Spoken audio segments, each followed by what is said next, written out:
Hello friends, welcome to UPSC guide 360। Hope आप सभी अच्छे होंगे। फ्रेंड्स, आज के लेक्चर में हम गुप्ता एम्पायर और हर्षवर्धन के बारे में स्टडी करने वाले हैं। तो फ्रेंड्स, अगर हम शुरू करते हैं गुप्ता एम्पायर की, तो सबसे पहले हम इसके टाइम पीरियड को देखते हैं। इसका टाइम पीरियड 320 से लेकर के 550 सी का है। फ्रेंड्स, गुप्ता एज को इंडियन हिस्ट्री का गोल्डन एज कहा जाता है। अगर हम इसके फाउंडर की बात करते हैं तो इनिशियली गुप्ता एम्पायर को श्री गुप्त ने फाउंड की थी। फ्रेंड्स, अगर हम ट्रू फाउंडर की बात करते हैं, real founder of Gupta empire की बात करते हैं, तो वह है Chandragupta first. Chandragupta first, often recognized as the true founder of Gupta Empire. Friends, Gupta empire में टाइटल लेने का बहुत शौक था। जैसे कि चंद्रगुप्त फर्स्ट ने अपने आप को महाराजा अधिराज का टाइटल दिया। खुद ने खुद को टाइटल दे दिया पारामाउंट किंग, सबका राजा, चंद्रगुप्त फर्स्ट।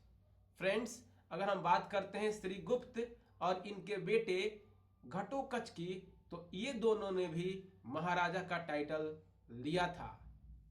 फ्रेंड्स, हिस्ट्री में इंपॉर्टेंट होता है सोर्सेज। अगर हम सोर्सेज की बात करें गुप्ता एम्पायर की, तो सबसे पहला आता है पुराणास। पुराणास गुप्ता पीरियड के बारे में मेंशन करता है। तो फ्रेंड्स, प्रश्न यह है कि पुराना क्या है? पुराना कलेक्शन है। किसका कलेक्शन है फ्रेंड्स? तो संस्कृत टेक्स्ट का। इसमें हिंदुइज्म के फिलॉसफी को मेंशन किया गया है। यह पुराना गुप्ता एम्पायर के बारे में मेंशन करता है। अगर हम बात करते हैं दूसरे सोर्स की, वह है देवी चंद्रगुप्तम, जो कि विशाखा दत्त का वर्क है। यह चंद्रगुप्त फर्स्ट को ग्लोरीफाई करता है। अगर हम कंटेम्प्रोरी लिटरेचर की बात करते हैं, जैसे work of Kalidas. Friends, later on इसी लेक्चर में हम कालिदास का जो भी वर्क है उसको हम डिटेल्स में पढ़ने वाले हैं। फ्रेंड्स, कुछ फॉरेनर भी इंडिया को विजिट किए थे गुप्त पीरियड में। उनमें से है फाहियान, जो कि चाइनीज ट्रेवलर है। स्पिरिचुअल नॉलेज को एक्वायर करने के लिए यह इंडिया को विजिट किए। फाहियान को भी डिटेल्स में हम लेटर ऑन देखने वाले हैं। और भी कुछ सोर्सेज हैं, जैसे मेहरौली का आयरन पिलर, अलाहाबाद इंस्क्रिप्शन, और गुप्त डायनेस्टी ने बहुत सारा कॉइन्स को रिलीज किया। वह कॉइन का जो सील है वह भी सोर्स है किस चीज का? गुप्त एम्पायर का। फ्रेंड्स, अगर हम आगे बढ़ते हैं और सबसे पहले हम लोग चंद्रगुप्त फर्स्ट के बारे में स्टडी करते हैं। जैसा कि हम लोगों ने देखा, Chandragupta first real founder, true founder of गुप्त एम्पायर, गुप्ता एम्पायर का ट्रू फाउंडर चंद्रगुप्त फर्स्ट को कहा जाता है। फ्रेंड्स, इन्होंने महाराजा अधिराज यानी ग्रेट किंग ऑफ किंग्स की टाइटल ली थी। इन्होंने गुप्ता एरा यानी गुप्ता कैलेंडर की शुरुआत की थी, जो दिखाता है गुप्ता एज, गुप्ता का एम्पायर कब से शुरू हुआ। यह कैलेंडर उस चीज को दिखाता है। फ्रेंड्स, अगर हम इस मैप को देखते हैं, चंद्रगुप्त फर्स्ट, ये जो ब्लू कलर से कलर किया गया जो क्षेत्र है, जो एरिया है, यह चंद्रगुप्त फर्स्ट के द्वारा ऑक्युपाई किया गया रीजन को दिखा रहा है। चंद्रगुप्त फर्स्ट। फ्रेंड्स, इसके बाद हम पढ़ेंगे समुद्रगुप्त। ये जो वायलट कलर है, ये रिप्रेजेंट कर रहा है समुद्रगुप्त के द्वारा एक्सपेंड किया गया रीजन। यानी चंद्रगुप्त फर्स्ट के बाद जो समुद्रगुप्त आता है वह रीजन को और ज्यादा एक्सपेंड कर देता है। अगर हम बात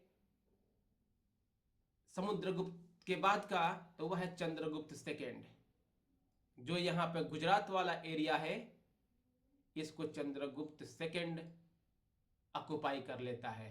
और इस प्रकार से यह पूरा का पूरा इंडियन सब कॉन्टिनेंट गुप्ता एम्पायर से लगभग ऑक्युपाई हो जाता है। पूरा का पूरा from Kashmir to Tamil Nadu, from Assam to Gujarat.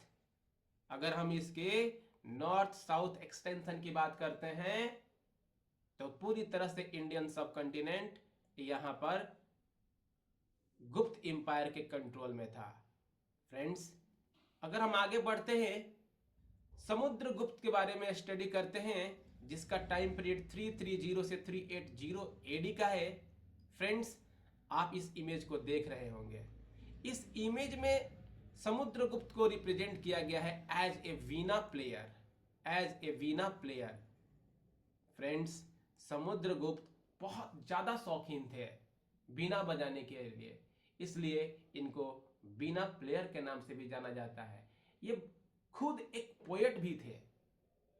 कविता सुनने और बोलने का इनको बहुत शौक था, इसलिए समुद्रगुप्त को कवि राज भी कहा गया है, कवि राज भी कहा गया है। इनको मिलिट्री बैटल्स और स्ट्रेटेजिक वार के लिए जाना जाता है। फ्रेंड्स, इसलिए समुद्रगुप्त को नेपोलियन ऑफ इंडिया के नाम से भी जाना गया है, कहा गया है। यह गुप्ता डायनेस्टी का सबसे बड़ा रूलर थे, सबसे बड़े रूलर थे। अगर हम बात करते हैं इलाहाबाद पिलर इंस्क्रिप्शन की, यह संस्कृत में समुद्रगुप्त के द्वारा कंक्वेस्ट की गई एरिया को दिखाता है, सबूत देता है। यह इलाहाबाद इंस्क्रिप्शन वही पिलर है जिस पर अशोका का कोड ऑफ कंडक्ट भी मेंशन है। बाद में जहांगीर ने भी अपने बहुत सारे ग्लोरिफिकेशन को मेंशन कराया है। अगर हम बात करते हैं फ्रेंड्स समुद्रगुप्त की एक्सटेंशन की, जो कि मैंने ऑलरेडी मैप में आपको बताया कि असम से लेकर के अफगानिस्तान, कश्मीर से लेकर के तमिलनाडु, ये था ईस्ट टू वेस्ट और नॉर्थ टू साउथ समुद्रगुप्त के द्वारा ऑक्युपाई की गई टेरिटरी, यानी गुप्ता एम्पायर का एक्सटेंशन, गुप्ता एम्पायर का एक्सटेंशन। फ्रेंड्स, अगर हम आगे बात करते हैं तो समुद्रगुप्त लवर थे आर्ट एंड लिटरेचर के। समुद्रगुप्त एक बहुत ही बढ़िया वीणा प्लेयर थे, बहुत ही बड़े पोएट भी थे, इसलिए इनको कविराज यानी किंग ऑफ पोएट्स भी कहा गया है। इनके राज दरबार में बहुत सारे पोएट्स, स्कॉलर विराजमान थे। उनमें से एक थे हरिसेन, जिन्होंने इलाहाबाद इंस्क्रिप्शन पर इंस्क्रिप्ट किया है। कौन फ्रेंड्स? तो हरिसेन। फ्रेंड्स, अगर हम बात करते हैं समुद्रगुप्त किसके फॉलोअर थे? वैष्णोइज्म के फॉलोअर थे। लेकिन अगर हम बात करते हैं दूसरे रिलीजन के प्रति टॉलरेंस, तो जी हां, इनके अंदर बहुत टॉलरेंस था। फ्रेंड्स, इनके सक्सेसर की बात करते हैं, वह है चंद्रगुप्त सेकेंड। अगर इसकी टाइम पीरियड की बात करते हैं तो 380 से 415 एडी का है।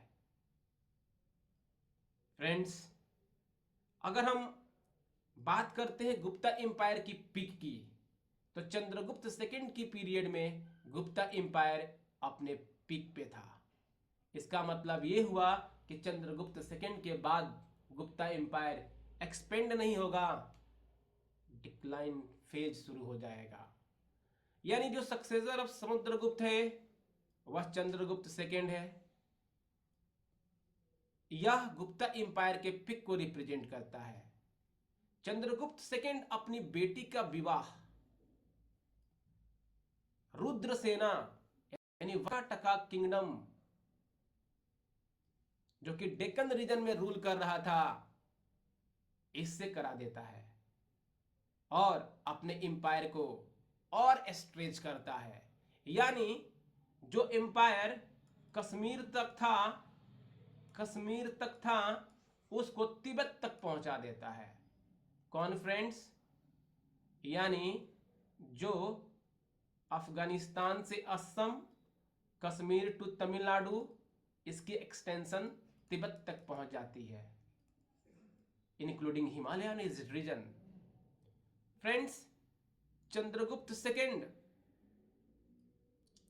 साका के लास्ट रूलर को भी हराता है और पूरी तरह से मालवा, गुजरात को सीज कर लेता है, वेस्टर्न पोर्ट्स को अपने अधीन कर लेता है।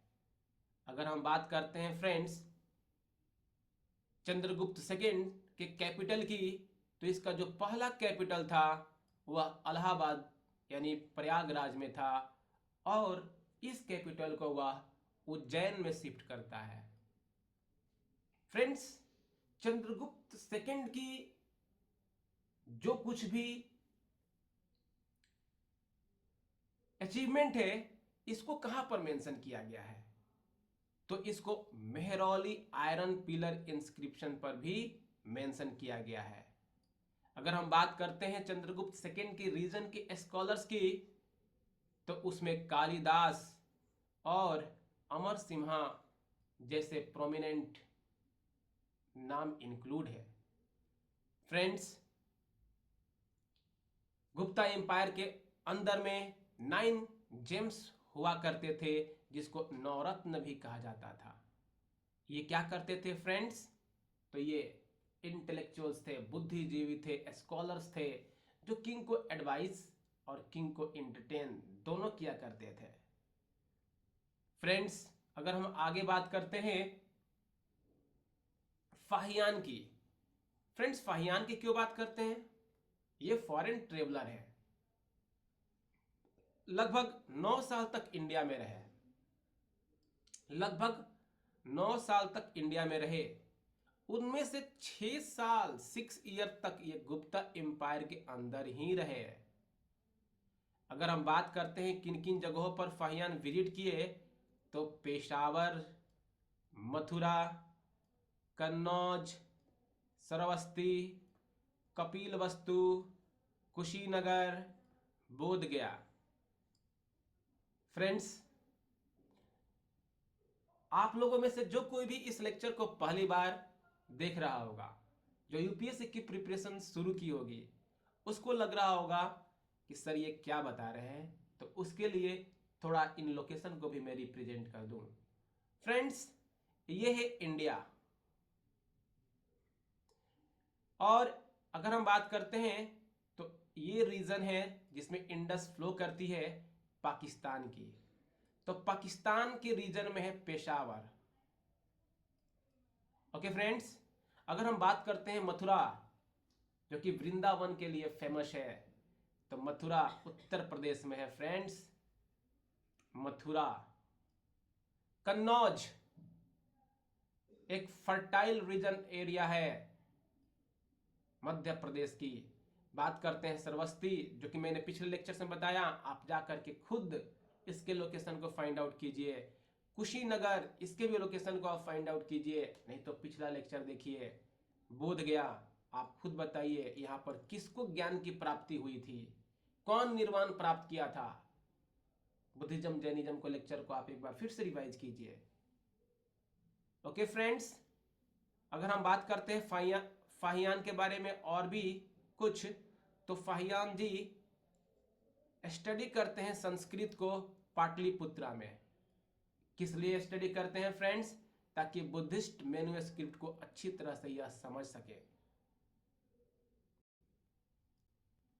अगर सोसाइटी एस्पेक्ट से फाहियान के बुक को देखते हैं तो उसमें मेंशन है कि very few crimes were reported at the time of Gupta empire.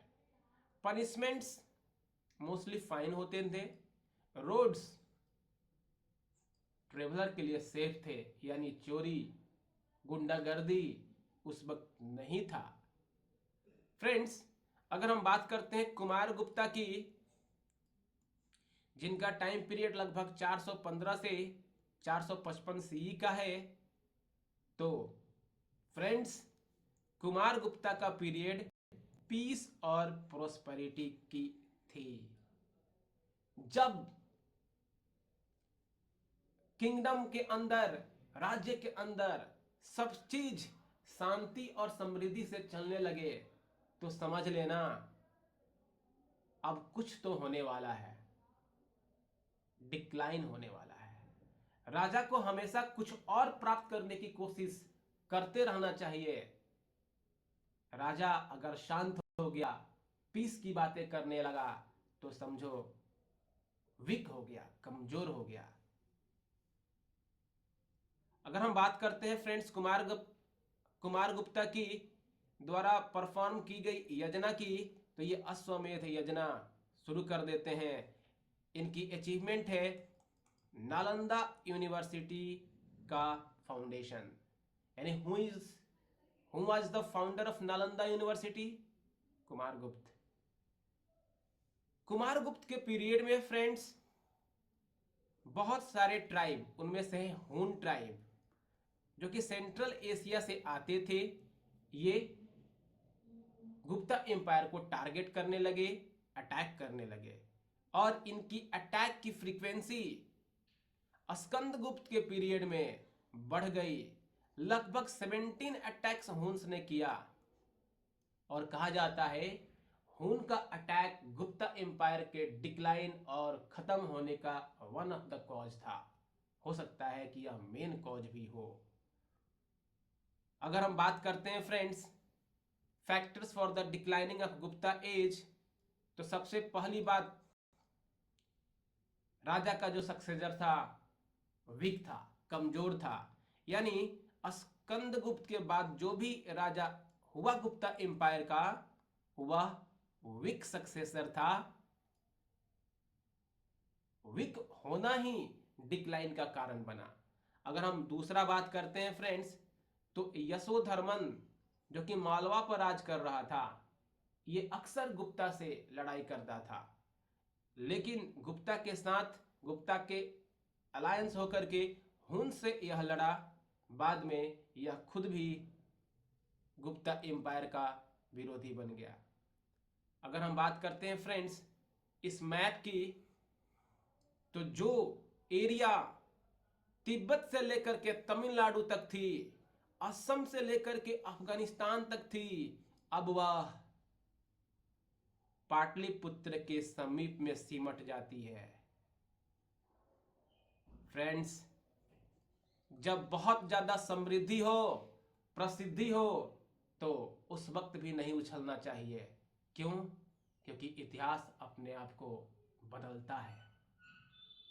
अगर हम बात करते हैं फ्रेंड्स, आगे बढ़ते हैं और गुप्ता एम्पायर की एडमिनिस्ट्रेशन को समझते हैं, तो किंग को परमेश्वर, महाराजा अधिराज, चक्रवर्ती जैसे टाइटलों से नवाजा जाता था। अगर हम बात करते हैं प्रोविंस, इसको वक्ति से रिप्रेजेंट किया जाता था। अगर हम कहते हैं गवर्नर, तो इसको उपारिका कहा जाता था। बात करते हैं डिस्ट्रिक्ट की, तो विस्याज। डिस्ट्रिक्ट को जो लीड करते थे, हेड करते थे, विषयपति। उसी प्रकार से और डाउन जाते हैं, विलेज हेड की बात करते हैं, तो इनको ग्रामिका कहा जाता था। सिटी एडमिनिस्ट्रेटर की बात करते हैं फ्रेंड्स, तो इनको नगर श्रेष्ठी कहा जाता था।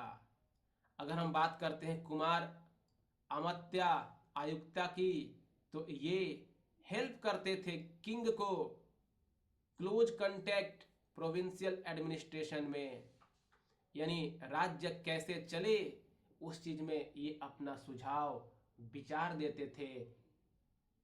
कौन फ्रेंड्स? तो कुमार अमात्य और आयुक्ता। अगर हम बात करते हैं फॉरेन अफेयर्स की, तो इनको संधि विग्रह और villager subjected to force labour, उनको विष्टि कहा जाता था। फ्रेंड्स, एडमिनिस्ट्रेशन में ये कुछ की टर्म्स हैं जिनको हमें अपने एग्जाम पर्सपेक्टिव से ध्यान में रखना है। विष्टि पीवाईक्यू में पूछा हुआ है फ्रेंड्स। अगर हम आगे बढ़ते हैं फ्रेंड्स, गुप्त एम्पायर की सोशल लाइफ के बारे में देखते हैं, तो फ्रेंड्स यहां पर रिजिड कास्ट सिस्टम प्रिवेल कर रहा था। ब्राह्मण्स डोमिनेट करने लगे थे, इनको हाईएस्ट कास्ट की दर्जा मिल चुकी थी। अगर हम बात करते हैं आइडल वर्शिप की, तो ये भी अपने चरम सीमा पर थी। अगर हम बात करते हैं स्टेटस ऑफ वोमेन की, तो इस फेज में, इस पीरियड में वोमेन की स्टेटस बहुत ज़्यादा डिक्लाइन हो गई थी। क्या यहाँ पर सती की प्रैक्टिस होती थी? तो जी हाँ, सती की भी प्रैक्टिस होती थी गुप्ता एम्पायर के पीरियड में।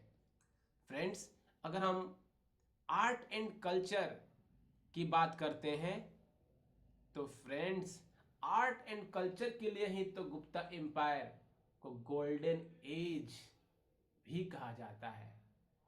आर्ट एंड कल्चर में ज़्यादा डेप्थ में पढ़ेंगे। अभी कुछ एग्जामिनेशन पॉइंट ऑफ व्यू से टू द पॉइंट बातें कर लेते हैं।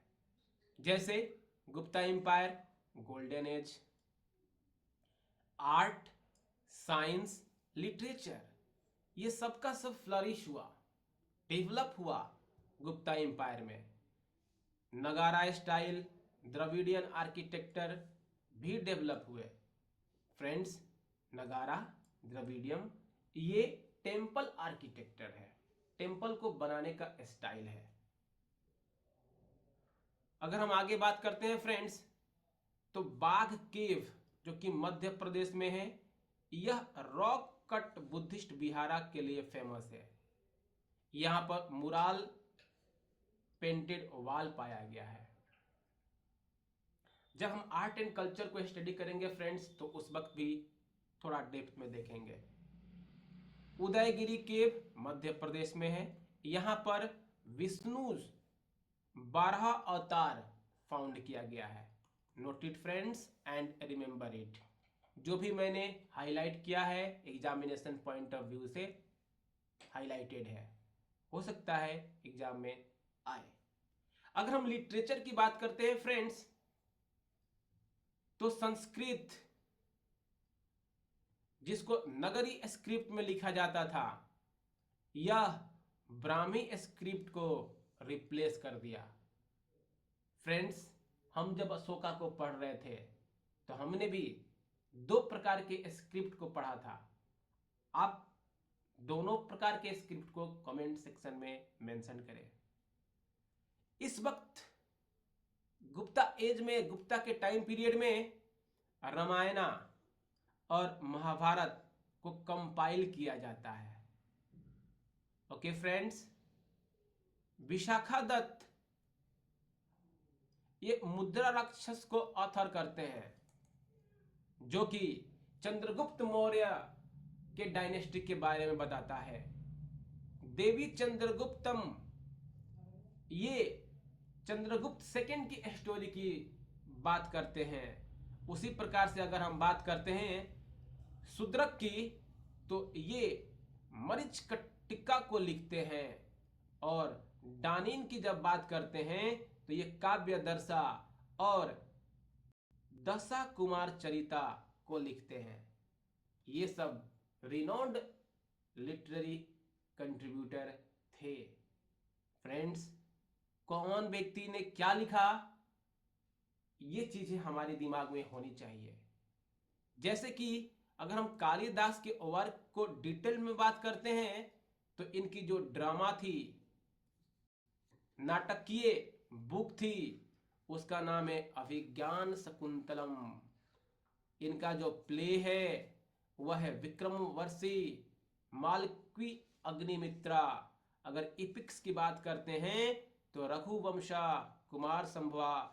लेरिस की बात करते हैं, तो ऋतु संहारा, मेघदूत। पंचतंत्र की बात करते हैं, तो विष्णु शर्मा। विष्णु शर्मा ने पंचतंत्र की बात की थी। फ्रेंड्स, हमें डिटेल्स में नहीं जाना है। क्यों? क्योंकि यूपीएससी पूछता है कि कौन क्या लिखा है। अगर हम डिटेल्स में जाएंगे तो हमें बहुत ज्यादा समय देना पड़ेगा।